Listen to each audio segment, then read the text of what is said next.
Hello दोस्तों, माता एवं बहनों, आशा करती हूँ आप लोग स्वस्थ होंगे। बहुत बहुत स्वागत है हमारे चैनल व्रत त्योहार RRS में। नवरात्रि के 5वें दिन स्कंद माता की कथा लेकर आज मैं आई हूँ। तो आशा करती हूँ कि आप लोग को यह कथा बहुत अच्छी लगेगी। और अगर ये कथा अच्छी लगे तो सब्सक्राइब करना ना भूलें, जिससे आपको अगली कथाएं सबसे पहले आपके पास आएंगे। और लाइक कमेंट्स ज़रूर कीजिए और कमेंट्स में अपनी प्रतिक्रिया बताइए, शेयर कीजिए। तो चलिए कथा शुरू करते हैं और उसके विधि नियम भी बताते हैं। माँ इस रूप में अपने पुत्र को मातृत्व की छाव देती है, यानी उन पर ममता लुटाती है। माता का यह रूप सफ़ेद रंग का है। माँ अपने इस रूप में शेर पर सवार होकर अत्याचारी दानवों का संहार करती हैं और संत जनों की रक्षा करती हैं।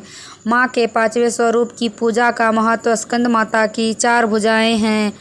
माता ने अपने 2 हाथों में कमल का फूल ले रखा है। एक हाथ में अपने पुत्र यानी कार्तिकेय को अपने गोद में बैठा रखा है और माँ का एक हाथ वर मुद्रा में है। स्कंद माता पर्वतराज हिमालय की पुत्री भी हैं, इसीलिए इन्हें महेश्वरी और गौरी के नाम से भी जाना जाता है। पर्वतराज की बेटी होने के कारण इन्हें पार्वती भी कहते हैं। भगवान शिव की पत्नी होने के कारण इनका एक नाम महेश्वरी भी है। इनके गौर वर्ण के कारण इन्हें गौरी भी कहा जाता है। माँ को अपने पुत्र से अधिक प्रेम है, इसलिए इन्हें स्कंद माता कहा जाता है, जो अपने पुत्र से अत्यधिक प्रेम करती हैं। हम सब जानते हैं कि पूजा विधि संपूर्ण होने पर कथा सुनी जाती है और फिर भोग लगाकर माँ स्कंद माता की आरती उतारी जाती हैं। तो चलिए हम कथा शुरू करते हैं। एक समय बृहस्पति जी ब्रह्मा जी से बोले, हे ब्राह्मण श्रेष्ठ, आप हमें नवरात्रि की 5वीं तिथि का कथा सुनाइए। तब बृहस्पति जी का ऐसा प्रश्न सुनकर ब्रह्मा जी ने कहा, हे बृहस्पति, प्राणियों के हित की इच्छा से तुमने बहुत अच्छा प्रश्न किया है। जो मनुष्य मनोरथ पूर्ण करने वाली दुर्गा, महादेव, सूर्य और नारायण का ध्यान करते हैं, वो मनुष्य धन्य हैं। यह नवरात्र व्रत संपूर्ण कामनाओं को पूर्ण करने वाला है। इसके करने से पुत्र की कामना करने वाले को पुत्र, धन की लालसा वाले को धन, विद्या की चाहना वाले को विद्या और सुख की इच्छा रखने वाले को सुख मिलता है। इस व्रत को करने से रोगी मनुष्य का रोग दूर हो जाता है। मनुष्य की संपूर्ण विपत्तियाँ दूर हो जाती है और घर में समृद्धि की वृद्धि होती है। बांध्या को पुत्र प्राप्त होता है, समस्त पापों से छुटकारा मिल जाता है और मन का मनोरथ सिद्ध हो जाता है। जो इस मनुष्य इस नवरात्र व्रत को नहीं करता, वह अनेक दुखों को भोगता है और कष्ट व रोग से पीड़ित हो अंगहीनता को प्राप्त होता है। उसके संतान नहीं होती और वह धन धान से रहित हो भूख और प्यास से व्याकुल घूमता फिरता है तथा संज्ञाहीन हो जाता है।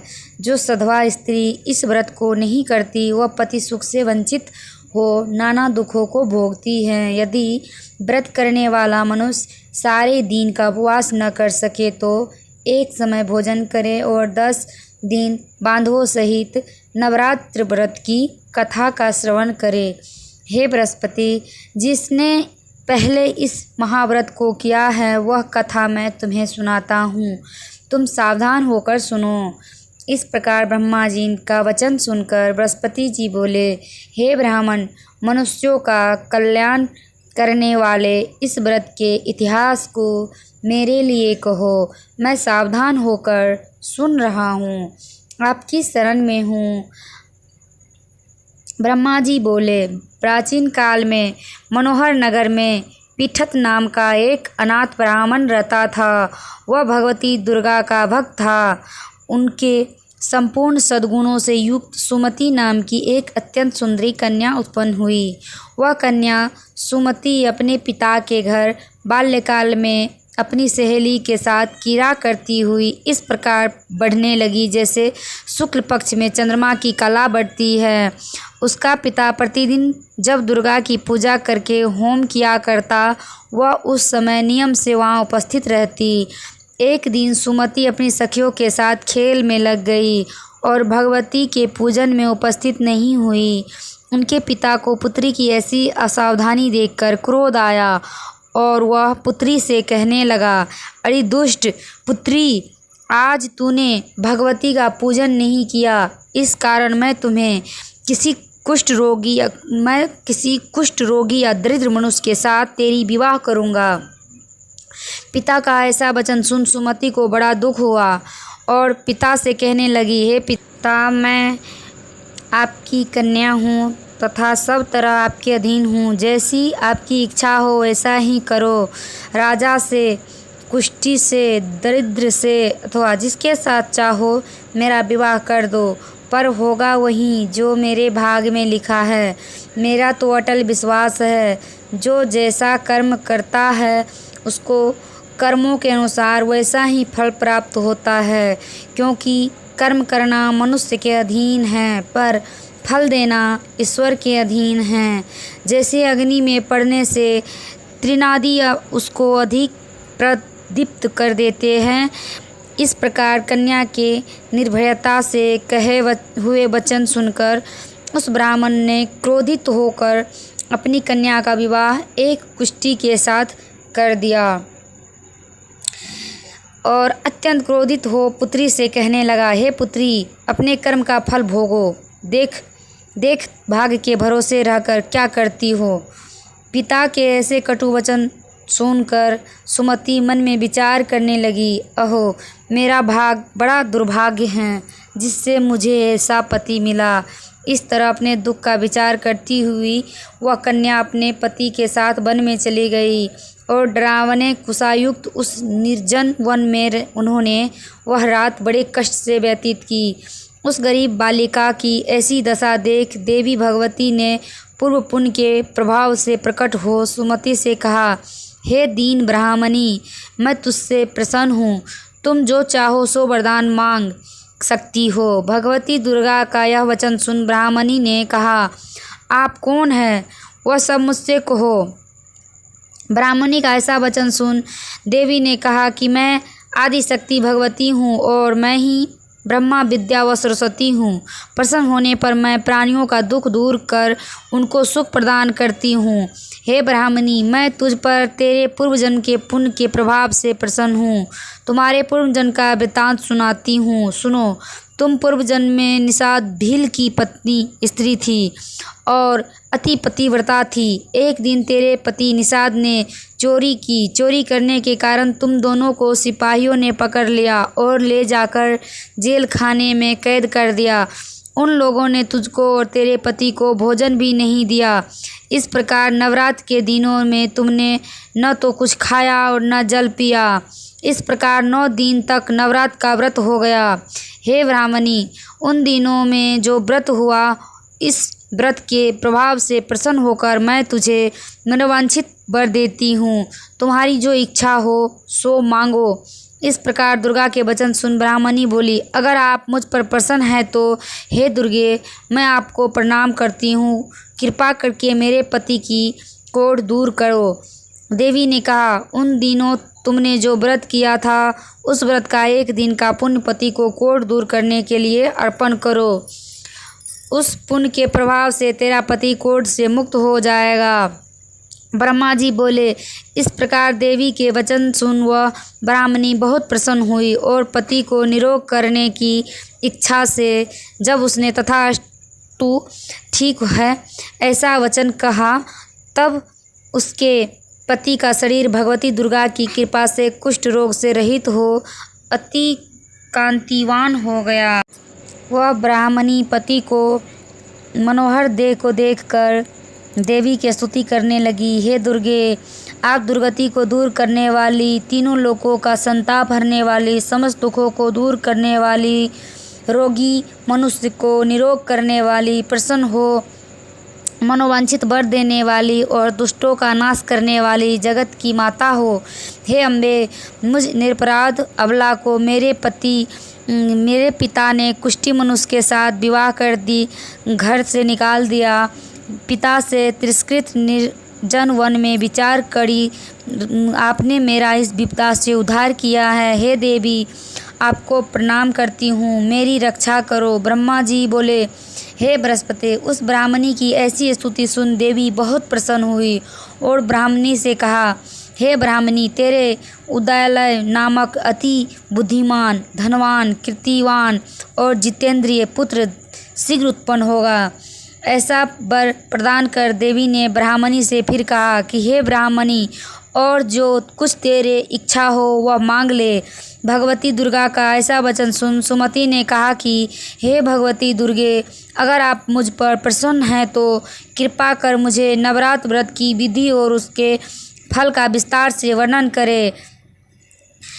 इस प्रकार ब्राह्मणी के वचन सुन दुर्गा ने कहा, हे ब्राह्मणी, मैं तुम्हें संपूर्ण पापों को दूर करने वाले नवरात्र व्रत की विधि बतलाती हूँ, जिसको सुनने से मोक्ष की प्राप्ति होती है।